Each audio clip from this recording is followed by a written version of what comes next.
Microscopes. They're one of the most useful scientific instruments in the world. You can even buy one for yourself at a fairly reasonable price. However, most scopes available to you are going to be what's called light field microscopes, where a bright light is shot through whatever you're looking at, and the image that you see is formed by absorption of that light. Now, there's a different type of illumination that's available on microscopes that tend to cost upwards of $1,000. This is called dark field illumination.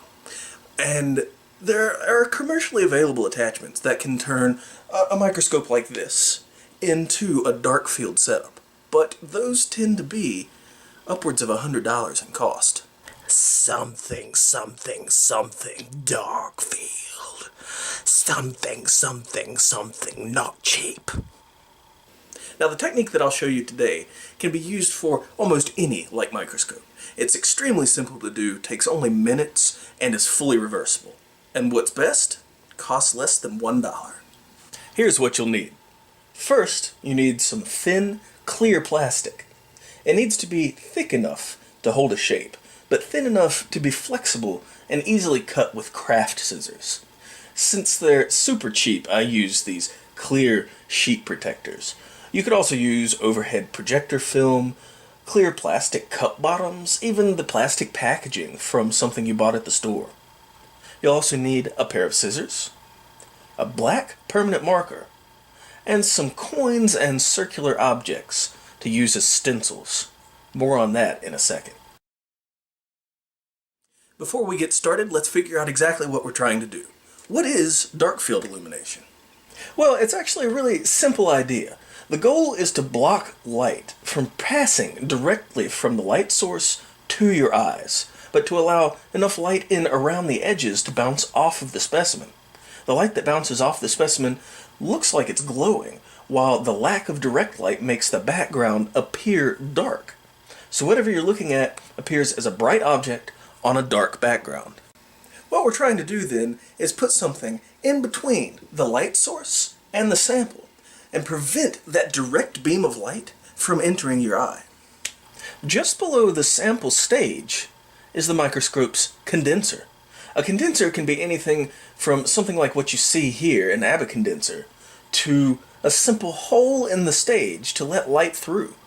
Regardless, what we're going to do is block the light from getting through the middle of the condenser while letting it get through around the edges. To start, let's make some measurements. We need to cut several pieces of plastic so they completely cover the condenser's opening, plus a good amount of overhang to allow for attachment and adjustment.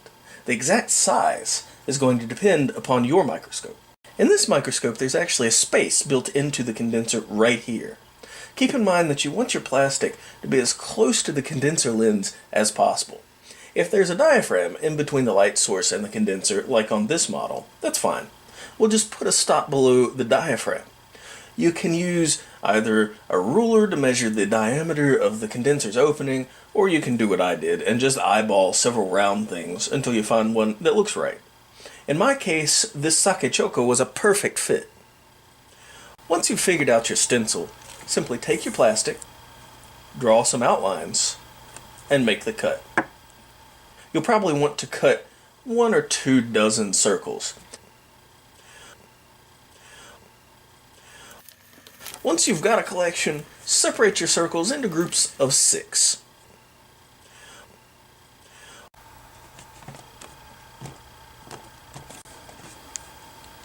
So grab some coins.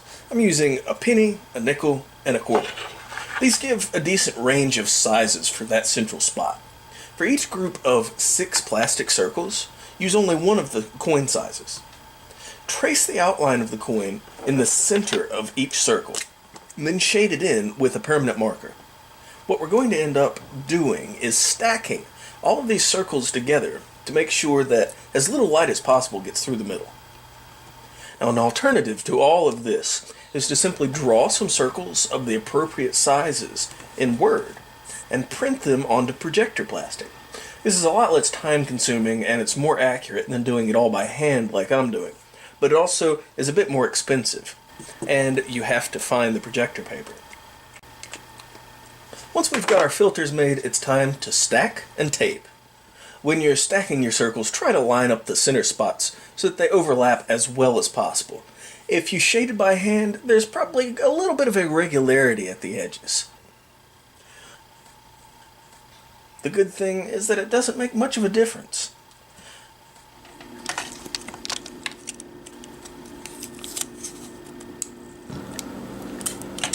And for the final step, attaching the filter. If your microscope has a simple condenser built into the stage, you can simply tape it onto the bottom. Some condensers have slots for filters. You might be able to simply slide your homemade filter right in. Or, like in the case of my scope, you might have to get a little creative. Luckily, the diaphragm on this scope has a small space just underneath.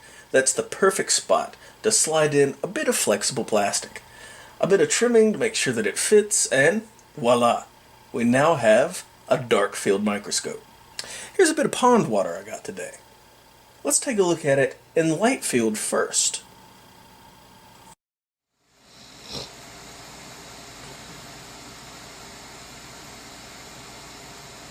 And now we'll switch to dark field.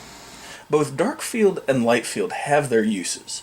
I personally find dark field microscopy to be more useful in quickly finding things on a slide, general morphology, and for use with some types of stains such as neutral red. Light field microscopy seems to be better at resolving high magnifications and seeing through more opaque materials.